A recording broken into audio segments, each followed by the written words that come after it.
CM Jagan పై రాయి విసిరిన వ్యక్తి దొరికాడు. కేసులో A1 గా మారాడు. అయితే రాయి విసిరిన సతీష్ కి కిరాయి ఇచ్చిందెవరు?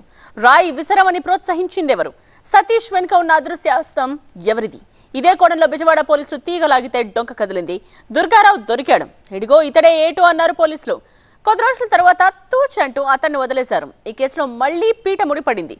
దీంతో A2 ఎవరు అనే ప్రశ్న మళ్లీ తెర మీదకి వచ్చింది. ఇంతకీ పోలీసులను పరేషాన్ చేస్తున్న ఆ A2 ఎవరు? ఇప్పుడు ఇదే ప్రశ్న ఖాకీలను కలవరపెడుతోంది.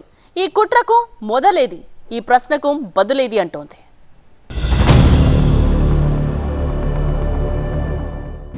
రాయి విసిరింది సతీష్, దానికి కిరాయి ఇచ్చిందెవరు? సతీష్ వెనుకున్న హస్తం ఎవరిది? ఇందుకు A2 ఎవరు? ఈ కుట్రకు మొదలేది. ఈ నెల 13న విజయవాడ సింగ్నగర్ గంగానమ్మ గుడి దగ్గర మేమంతా సిద్ధం ర్యాలీలో సీఎం జగన్ పై రాయి దాడి జరిగింది. ఇది రాష్ట్ర వ్యాప్తంగా పెద్ద దుమారం రేపింది. ఈ కేసులో సింగ్నగర్ వడ్డెర కాలనీకి చెందిన సతీష్ ను A1 నిందితుడిగా పోలీసులు అరెస్ట్ చేశారు. సతీష్ రిమాండ్ రిపోర్ట్ లో పోలీసులు కొన్ని కీలకమైన విషయాల్ని ప్రస్తావించారు. సీఎం జగన్ ను అంతమొందించాలనే ఉద్దేశంతోనే ఈ దాడి జరిగిందన్నారు. A2 ప్రోద్బలంతోనే పదునైన సిమెంట్ కాంక్రీట్ రాయితో సతీష్ దాడి చేశాడని పోలీసులు పేర్కొన్నారు. దీనికి సంబంధించిన కీలకమైన వీడియో, ఆడియో ఎవిడెన్స్ తో పాటు 12 మంది ప్రత్యక్ష సాక్షుల వాంగ్మూలాలు తీసుకున్నట్టు పోలీసులు తెలిపారు. A2 చెప్పిన ప్లాన్ ను A1 ఎగ్జిక్యూట్ చేశాడని రిమాండ్ రిపోర్ట్ లో పేర్కొన్నారు పోలీసులు. సతీష్ తో పాటు వడ్డెర కాలనీకి చెందిన పలువురిని ప్రశ్నించిన పోలీసులు ముఖ్యంగా సతీష్ వెంటున్న 5 మైనర్ యువకుల్ని ప్రశ్నించి వారిలో ఒక యువకుడి దగ్గర నుంచి వాంగ్మూలం తీసుకున్నారు. ఆ మైనర్ చెప్పిన వాంగ్మూలంలో సీఎం జగన్ పై మొదట సింగ్నగర్ డాబా కొట్ల దగ్గర సతీష్ దాడికి ప్రయత్నించి విఫలమయ్యాడన్నారు. తనను కూడా దాడి చేయమని, సీఎం జగన్ పై దాడి చేసి అంతమొందిస్తే దుర్గారావు పెద్ద మొత్తంలో డబ్బులిస్తానన్నాడని సతీష్ తనతో చెప్పినట్లు ఆ మైనర్ తెలిపాడని పోలీసులు చెబుతున్నారు.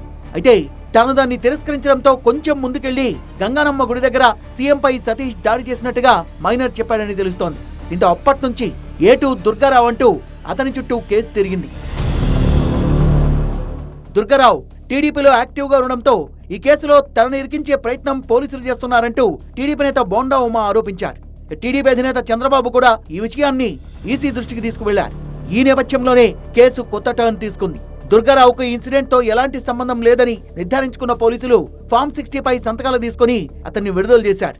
ఏమీ మనోడు చేయలేదు అని పోలీసు వాళ్ళకి కూడా మైండ్లో వచ్చి నైట్ 10ంటికి సింగినార్ ఏసీపీ సిఐ గారు ఇద్దరు వచ్చి నా దగ్గర ఫార్మాలిటీ సంతకాలన్నీ తీసుకొని ఫామ్ 60 సంతకాలు తీసుకొని తర్వాత ఒక 6-7 వైట్ పేపర్ల మీద సంతకాలు తీసుకున్నారు. దేనికి సార్ అంటే చెప్తాను, రేపు ఎలాగ వస్తావు కదా చెప్తానంటే, సరే సార్ నాకైతే ఎటువంటి ప్రాబ్లం లేదు కదా అంటే, నీకైతే ఎటువంటి ప్రాబ్లం లేదు, నువ్వు నిర్దోషం అని బలంగా నమ్మి నిన్ను మీ ఇంటికి అప్పచెప్తాం. దీంతో ఇప్పుడు ఈ కేసులో A2 ఎవరనేది సస్పెన్స్ గా మారింది.